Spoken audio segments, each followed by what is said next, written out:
Ahoj všetci milovníci pice. Keď už tak tvrdo trénujete, doprajte si kúsok neba na tanieri. Myslím, že ľudia si neuvedomujú, aké jednoduché je pripraviť si doma dokonalé cesto na pizzu. Takže, milovníci jedla, poďte bližšie. Dnes vám prezradím recept na to najúžasnejšie cesto na pizzu na svete. Čo budete potrebovať? 500 gramov múky, babičkina voľba pizza, 6 polievkových lyžíc olivového oleja, 250 ml vody, 1 čajová lyžička soli. V mise zmiešajte múku, sol, olej a vodu. Miešajte, kým sa cesto neprestane lepiť na ruky.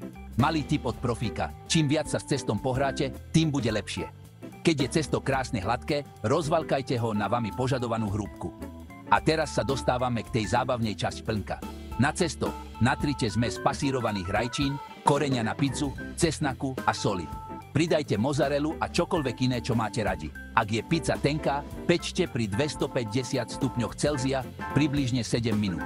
Či je hotová, vám napovedia okraje, ktoré budú mierne hnedé. A je to tu, pizza ako z rozprávky. Vychutnajte si svoje majstrovské dielo. Dobrú chuť!